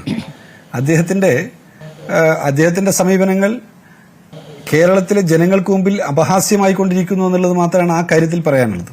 ഇവിടെ ചൂണ്ടിക്കാണിക്കാനുള്ളത് VHPയും ബജ്രംഗ് ദളും ഉൾപ്പെടെയുള്ള സംഘടനകൾ നടത്തിക്കൊണ്ടിരിക്കുന്ന പ്രവർത്തനത്തെ ന്യായീകരിക്കുന്നതിന് വേണ്ടി ചിലർ നടത്തിക്കൊണ്ടിരിക്കുന്ന ശ്രമങ്ങളാണ്. ഇന്ത്യയിൽ മതപരമായ വിദ്വേഷം പ്രചരിപ്പിച്ചുകൊണ്ട് ന്യൂനപക്ഷ ജനവിഭാഗങ്ങളെ, ആദിവാസികളെ, ദളിത് ജനവിഭാഗങ്ങളെ, ഈ സർക്കാരിനെതിരായി നിലപാടെടുക്കുന്ന ആളുകളെ കൂട്ടക്കുരുതി നടത്തുന്നതിന് വേണ്ടിയുള്ള സംഘടിതമായിട്ടുള്ള നീക്കം രാജ്യത്തിന്റെ വിവിധ ഭാഗങ്ങളിൽ ഇവർ നടത്തിക്കൊണ്ടിരിക്കുകയാണ്. അതിൽ വിശ്വ ഹിന്ദു പരിഷത്ത് ഭാഗമാക്കാവുന്നു, RSS ഭാഗമാക്കാവുന്നു. ഇങ്ങനെ RSSുമായി ചേർന്ന് പ്രവർത്തിക്കുന്ന സംഘടനകൾ എന്ന് പറയുന്ന നിരവധി സംഘടനകൾ ഇതിന്റെ ഭാഗമായിട്ട് പ്രവർത്തിച്ചുകൊണ്ടിരിക്കുകയാണ്. ഈ കൂട്ടത്തിൽ ഹിന്ദു മതവിശ്വാസികളായിട്ടുള്ള ആളുകളും കൊല ചെയ്യപ്പെടുന്നുണ്ട്. അങ്ങനെ കൊല ചെയ്യപ്പെട്ടിട്ടുള്ള ആളുകളിൽ ആണല്ലോ ആര്യൻ മിശ്ര, ചെറുപ്പക്കാരൻ, വിദ്യാർത്ഥി. ആ വിദ്യാർത്ഥിയെ കൗരക്ഷാ സംഘമാണ് വെടിവെച്ച് കൊന്നത്. ആ കൗരക്ഷാ സംഘത്തെ ആരാണ് രൂപീകരിച്ചിട്ടുള്ളത്, ആരാണ് വളർത്തിയെടുത്തിട്ടുള്ളതെന്ന് ഞാൻ പറയേണ്ട കാര്യമില്ല. മത്സ്യസംരക്ഷണ സേനയുണ്ടാക്കുന്നു. ബംഗാളിൽ നടത്തിയിട്ടുള്ള അക്രമം, ഡൽഹിയിലെ യൂണിവേഴ്സിറ്റി ക്യാമ്പസിൽ നടത്തിയിട്ടുള്ള അക്രമം, വിവിധ പേരുകളിൽ സംഘടനകൾ ഉണ്ടാക്കി ഹനുമാൻ സേനയെന്നും മറ്റു പല പേരുകൾ അതിന് കൊടുത്തിട്ട് ബജ്രംഗ് ദളാവട്ടെ ഏതോ ദളാവട്ടെ മതന്യൂനപക്ഷങ്ങൾക്കെതിരായിട്ടും ഇത്തരത്തിലുള്ള നിലപാടെടുക്കുന്ന സാമൂഹ്യ പ്രവർത്തകർക്കെതിരായിട്ടുള്ള അക്രമം വ്യാപിപ്പിച്ചുകൊണ്ടിരിക്കുന്നു എന്നുള്ളത് ഇന്നത്തെ ഇന്ത്യൻ യാഥാർത്ഥ്യമാണ്. അതിനെതിരായി നിലപാടെടുക്കുന്നതിന് BJP നേതൃത്വത്തിലുള്ള സംസ്ഥാന സർക്കാരുകൾക്ക് കഴിയുന്നില്ല. എന്ന് പറഞ്ഞാൽ സംസ്ഥാനങ്ങൾക്കകത്ത് ഒരു ലോ ആൻഡ് ഓർഡർ ഇഷ്യൂ രൂപപ്പെട്ടു വരികയാണ്. നീതിന്യായ സംവിധാനത്തോട് ജനങ്ങൾക്ക് ബഹുമാനമില്ലാതാക്കുന്നതിനാണ് ഇത് വഴിവെക്കുക.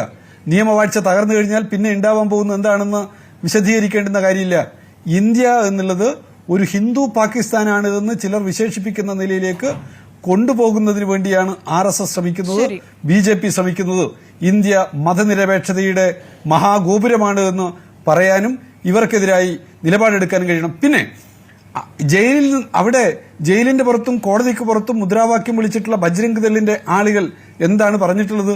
അവരെത്രമാത്രം മൃഗീയ ഭാവത്തോടുകൂടിയാണ് പെരുമാറിയിട്ടുള്ളത്?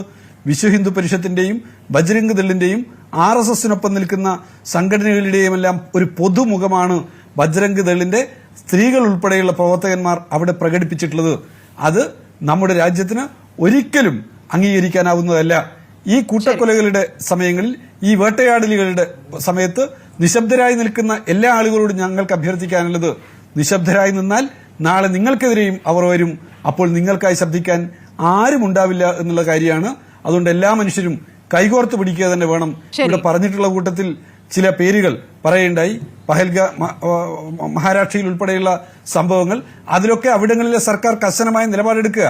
ആളുകൾക്കെതിരായിട്ട്, കുറ്റവാളികൾക്കെതിരായിട്ട്, കൊലയാളി സംഘങ്ങൾക്കെതിരായിട്ട് നിലപാടെടുത്തിട്ട് അവരെ അറസ്റ്റ് ചെയ്യുക, അവർക്കെതിരായിട്ട് നിയമ നടപടികളായിട്ട് പോകുക. പകരം അത്തരം സംഘങ്ങളെ പ്രോത്സാഹിപ്പിക്കുന്ന വിദ്വേഷത്തിന്റെ രാഷ്ട്രീയം പ്രചരിപ്പിക്കാതിരിക്കുക. തീർച്ചയായും ഞാൻ ഫാദറിലേക്ക് വരാം. ഇടവേളയിൽ ഇപ്പോൾ RSSന്റെ വിചാരധാരയിൽ ആഭ്യന്തര ശത്രുക്കളുടെ പട്ടികയിൽ അടുത്തുള്ളത് ക്രിസ്ത്യാനികളാണ്, ക്രിസ്ത്യാനികളിലേക്ക് എത്തിക്കഴിഞ്ഞിരിക്കുന്നു എന്നൊരു ബോധ്യത്തിലേക്ക് നിങ്ങൾ എത്തുന്നുണ്ടോ? താൽക്കാലികമായ കാര്യ നേട്ടത്തിന് ഉള്ള ചങ്ങാത്തമായി അത് മാറുകയായിരുന്നു. യഥാർത്ഥത്തിൽ അവരുടെ രാഷ്ട്രീയം, അവർ മുന്നോട്ട് വയ്ക്കുന്ന രാഷ്ട്രീയം എന്നുകൂടി വിലയിരുത്തിയായിരിക്കണം ഏതെങ്കിലും രാഷ്ട്രീയ പാർട്ടിയുമായി സഹകരിക്കേണ്ടത്, അല്ലെങ്കിൽ അവരുമായി ചങ്ങാത്തത്തിലാകേണ്ടത് എന്നൊരു തിരിച്ചറിവിലേക്ക് നിങ്ങൾ എത്തുന്നുണ്ടോ ഫാദർ ഫിലിപ്പ് കവി? ആദ്യമേ എനിക്ക് പറയാനുള്ളത്, ഒരു രാഷ്ട്രീയ കക്ഷികളുമായിട്ട് ഞങ്ങൾക്ക് അനുകൂലമോ പ്രതികൂലമായ നിലപാടില്ല. ഞങ്ങളെല്ലാവരെയും തുല്യരായി കാണുന്നു. ഈ നാട്ടിലെ ജനാധിപത്യ മൂല്യങ്ങൾക്ക് വേണ്ടിയാണ് ഞങ്ങൾ നിലനിൽക്കുന്നത്. ഈ വെറുപ്പിൻ്റെ, വിദ്വേഷത്തിൻ്റെ, വിഭജനത്തിൻ്റെ വിചാരധാരകൾ ആര് ഉൾക്കൊണ്ടാലും അതിനെ ഞങ്ങൾ തള്ളിപ്പറയും. ഈ വിചാരധാരകളെ, വെറുപ്പിനെ, വിദ്വേഷത്തെ കീഴടക്കുവാൻ ശക്തിയുള്ള സ്നേഹത്തിൻ്റെ ധാരയുള്ളവരാണ് ഞങ്ങൾ ഓരോരുത്തരും. ഈ സ്നേഹത്തിൻ്റെ സുവിശേഷമാണ് ഈ സമൂഹത്തിൽ ഞങ്ങൾ ആതുര ശുശ്രൂഷയിലൂടെ ആരും വേണ്ടാത്ത അവഗണിക്കപ്പെട്ടവരെ കൈപിടിച്ചുയർത്തുന്നതിലൂടെ ചെയ്യുന്നത്. ഞാനൊന്ന് ചോദിക്കട്ടെ, ഈ പറയുന്ന മേലാളന്മാർക്ക് ഉത്തരേന്ത്യയിലുള്ള പാവപ്പെട്ട ഒരു മനുഷ്യൻ്റെ വീട്ടിൽ പോയി അന്തി ഉറങ്ങാൻ സാധിക്കുമോ? അവരോടൊത്ത് ഭക്ഷണം കഴിക്കാൻ സാധിക്കുമോ? എന്തിന് ഇന്നും ജാതിയുടെ വേർതിരിവിൻ്റെ തത്വശാസ്ത്രമല്ലേ അവർ പിന്തുടരുന്നത്? ഈ വലിയ തത്വശാസ്ത്രങ്ങളൊക്കെ പറഞ്ഞിട്ടും അവർക്ക് എത്ര പേരെ അവരുടെ വീട്ടിൽ സ്വീകരിക്കാൻ സാധിക്കും? ഈ പാവപ്പെട്ട മനുഷ്യൻ്റെ കാര്യം വരുമ്പോൾ എന്നും അവരെ അടിമകളാക്കി നിർത്തുവാൻ വേണ്ടി അവരുടെ മേൽ യജമാനത്വം പുലർത്തുവാൻ വേണ്ടിയാണ് ഇവരെ ഈ ഐക്യമൊക്കെ പറയുന്നത് എന്ന് നമ്മൾ പലതവണ കണ്ടു കഴിഞ്ഞതാണ്. സാധാരണക്കാർക്ക് വിദ്യാഭ്യാസം ലഭിച്ചാൽ അവരെ ചോദ്യം ചെയ്യുമെന്നുള്ള ഭയമുള്ളത് കൊണ്ടാണ് അവർക്ക് ഈ അടിമകളെ നിലനിർത്താൻ വേണ്ടിയാണ് ക്രിസ്ത്യാനികളെക്കെതിരായിട്ട് പ്രവർത്തിക്കുന്നത്. ഒരു കാര്യം ഞാൻ പറയാൻ ആഗ്രഹിക്കുകയാണ്. ഇവിടെ വെറുപ്പിൻ്റെ വിദ്വേഷത്തിൻ്റെ തത്വശാസ്ത്രം നിത്യകാലത്തേന് വിജയിക്കില്ല. കുറച്ച് കാലത്തേക്ക് നിങ്ങൾക്ക് ആളുകളെ കബളിപ്പിക്കാനും മധുരവാക്കുകൾ പറയുവാനും മധുരപലഹാരങ്ങൾ നൽകി സ്വാധീനിക്കാനൊക്കെ പരിശ്രമിക്കാം. പക്ഷേ നിങ്ങളുടെ ഉള്ളിലെ യഥാർത്ഥ ചിന്താഗതി എന്താണ് എന്ന് ഈ ദിവസങ്ങളിൽ ഞങ്ങൾ തിരിച്ചറിയുകയാണ്. അത് ഞങ്ങൾ തുറന്നു പറയാൻ ഞങ്ങൾക്ക് മടിയില്ല. അതുകൊണ്ട് സ്നേഹത്തിൻ്റെ വഴിയിലൂടെ ഒരുമിച്ച് എല്ലാ മനുഷ്യരും ജീവിക്കണമെന്നുള്ളതാണ് ക്രൈസ്തവരുടെ തത്വശാസ്ത്രം. അവിടെ ജാതിയല്ല നിങ്ങൾ നോക്കുന്നത്. നിങ്ങളൊരു കാര്യം മനസ്സിലാക്കണം, ഈ ക്രൈസ്തവ രാജ്യങ്ങളിൽ എത്രയോ ആളുകൾ ഹൈന്ദവരായി മാറുന്നുണ്ട്. ഇവിടെ നിന്നുള്ള ഇന്ത്യയിൽ നിന്നുള്ള സന്യാസികൾ അവിടെ വന്ന് ഈ ഹൈന്ദവ സംസ്കാരം അവിടെ പ്രചരിപ്പിക്കുന്നുണ്ട്. അവിടെയുള്ള ക്രിസ്ത്യാനികളാരും അതിനെതിര് പറയുന്നില്ല. ഞാൻ തന്നെ വിദേശത്തായിരുന്ന കാലത്ത് ഞങ്ങളുടെ പള്ളിയോടനുബന്ധിച്ചിരുന്ന സംവിധാനങ്ങൾ ഹൈന്ദവർക്ക് വേണ്ടി തുറന്നു കൊടുത്തിട്ടുള്ള വ്യക്തിയാണ്. അത്രമാത്രം സഹിഷ്ണുതയോടെയാണ് ഞങ്ങൾ അവിടെ പ്രവർത്തിച്ചിട്ടുള്ളത്. ഹൈന്ദവ സന്യാസിമാർ അവരുടെ കാഷായ വസ്ത്രത്തിൽ അവിടെ വന്ന് അവരുടേതായ പ്രദക്ഷിണങ്ങളൊക്കെ നടത്താൻ ഞങ്ങൾ സഹകരിച്ചിട്ടുണ്ട്. അപ്പോൾ ഇവിടെ ക്രൈസ്തവ സന്യാസിനികൾക്ക് അവരുടെ സന്യാസ വസ്ത്രത്തിൽ, പുരോഹിതർക്ക് അവരുടെ സന്യാസ വസ്ത്രത്തിൽ പോകാൻ പാടില്ല. ക്രിസ്ത്യൻ പള്ളികളുടെ മുകളിൽ കുരിശ് കാണാൻ പാടില്ല. ഇവർ പറയുന്നത് കുരിശ് കൃഷിയാണെന്നാണ് അവർ. എന്തുമാത്രം നീചമായിട്ടാണ് അവർ ഞങ്ങളുടെ വിശ്വാസത്തെ തള്ളിപ്പറയുകയും വെറുപ്പിൻ്റെ ഭാഷയിൽ ഞങ്ങളോട് ഇടപെടുകയും ചെയ്യുന്നത്. എന്തിനാണ് ഇത്രമാത്രം അസഹിഷ്ണുത? വിദേശത്തുള്ള ഹൈന്ദവരെ മുഴുവൻ അവിടെയുള്ള ക്രൈസ്തവ രാജ്യങ്ങളിലെ സഹോദരങ്ങൾ മതി നിർത്ത് എന്ന് പറഞ്ഞാൽ ഇവിടെയുള്ള ഹൈന്ദവരെ സമ്മതിക്കുമോ? അങ്ങനെ ഒരു ചിന്തയല്ല ഞങ്ങൾ നടത്തുന്നത്. അതുകൊണ്ട് ലോകം മുഴുവനുമുള്ള തുറന്ന മനോഭാവം നിങ്ങൾക്ക് ആവശ്യമാണ്. യുവരാജ് ഗോകുൽ, എന്താണ് മറുപടി? ഫാദറിനുള്ള മറുപടി. തീർച്ചയായിട്ടും ഫാദർ അങ്ങ് ചെയ്യുന്ന മനുഷ്യ നന്മ വച്ചിട്ടുള്ള പ്രവർത്തനങ്ങളെയൊക്കെ ഞാൻ അംഗീകരിക്കുന്നുണ്ട്. ഉത്തരേന്ത്യയിലെ ദരിദ്രരായ ആൾക്കാരുടെ കഷ്ടപ്പാടുകളെയൊക്കെ അങ്ങ് മനസ്സിലാക്കുന്നത് ഞാൻ അംഗീകരിക്കുന്നുണ്ട്. ആദിവാസി മേഖലകളിൽ നടത്തുന്ന പ്രവർത്തനത്തെ അംഗീകരിക്കുന്നുണ്ട്. അങ്ങയോട് ഞാൻ വിനീതമായിട്ട് പറയുകയാണ്, ഇത്തരം പ്രവർത്തനങ്ങളിൽ കുറച്ചുകൂടിയും വിശാലമായിട്ട് തന്നെ ചെയ്യണം. കാരണം സച്ചാർ കമ്മിറ്റി റിപ്പോർട്ട് അനുസരിച്ച് ഇന്ത്യയിൽ ഏറ്റവും അധികം പിന്നോക്കാവസ്ഥ അനുഭവിക്കുന്നത് മുസ്ലിങ്ങളാണ്. അപ്പോൾ തീർച്ചയായിട്ടും ഹിന്ദു ഭവനങ്ങളും മാത്രമല്ല മുസ്ലിം ഭവനങ്ങളിലും അത്തരത്തിലുള്ള ദാരിദ്ര്യാവസ്ഥ നിലനിൽക്കുന്നുണ്ട്. തീർച്ചയായിട്ടും അവർക്കിടയിലും കൂടി ഇത്തരത്തിലുള്ള പ്രവർത്തനങ്ങളുമായിട്ട് മുമ്പോട്ട് പോകണം എന്ന് ഞാൻ അങ്ങയോട് വിനീതമായിട്ട് പറയുകയാണ്. രണ്ട്, മതപരിവർത്തനം, ആര് മതപരിവർത്തനം നടത്തുന്നു എന്നാണ് അങ്ങ് ചോദിച്ചത്. എനിക്കറിയില്ല ഫാദർ. കാരണം 1968 കോൺഗ്രസ് സർക്കാർ അവിടെ മതപരിവർത്തന നിരോധന നിയമം കൊണ്ടുവരുന്നു എന്നുണ്ടെങ്കിൽ തീർച്ചയായിട്ടും ആരോ അവിടെ മതപരിവർത്തനം നടത്തുന്നു എന്നുള്ളത് കൊണ്ടായിരിക്കുമല്ലോ അവർ കൊണ്ടുവന്നിരിക്കുന്നത്. അപ്പോൾ തീർച്ചയായിട്ടും അത് എന്തുകൊണ്ട് അങ്ങനെ കൊണ്ടുവരുന്ന ഒരു സാഹചര്യം ഉണ്ടായി എന്നുള്ള കാര്യം അവരോട് ചോദിക്കണം. അത് മാത്രമല്ല, കഴിഞ്ഞ 7 ദിവസമായിട്ട് കോൺഗ്രസിന്റെ പ്രതിപക്ഷ നേതാവ് ഉൾപ്പെടെയുള്ള ആൾക്കാർ ആരും തന്നെ ഇതുവരെയും അവിടെ സംസാരിക്കുന്ന ഒരു സാഹചര്യം ഉണ്ടാകുന്നതും നമ്മൾ ആരും കണ്ടില്ല. അതെന്തുകൊണ്ടെന്നും നോക്കണം. അതുപോലെ തന്നെ കഴിഞ്ഞ കോൺഗ്രസ് സർക്കാർ ഇവിടെ ഛത്തീസ്ഗഡ് ഭരിക്കുന്ന സമയത്ത് ഒരു പാസ്റ്ററിനെ ഉൾപ്പെടെ പിടിച്ച് വലിയ രീതിയിൽ അകത്തിടുന്ന സാഹചര്യം ഉണ്ടായിട്ടുണ്ട്. അതും പരിശോധിക്കണം. പിന്നെ വലിയ രീതിയിലുള്ള മനുഷ്യാവകാശത്തെ കുറിച്ചല്ല, മനുഷ്യ സ്നേഹത്തെ കുറിച്ചിട്ടൊക്കെ പറഞ്ഞല്ലോ. നിങ്ങൾ അവിടെ ഇവിടെ എന്താ ഇന്ത്യയിൽ അഴിഞ്ഞാടുകയാണെന്നൊക്കെയാണ് പറഞ്ഞത്. നിങ്ങൾ ബംഗാളി ഭരിച്ചുകൊണ്ടിരുന്ന ഒപ്പം പ്രതിപക്ഷ എംപിമാർ നാളെ ഛത്തീസ്ഗഡിലേക്കും. സമയം കഴിഞ്ഞുകൊണ്ടാണ് യുവരാജ് ഗോകുൽ, സമയം കഴിഞ്ഞുകൊണ്ടാണ്. ദയവായി സഹകരിക്കുക. വളരെ നന്ദി doctor V Sivadasan, Yuvaraj Gokul, father Philip Kaviyil, Joseph Mathew ചർച്ചയിൽ പങ്കെടുത്തതിന്.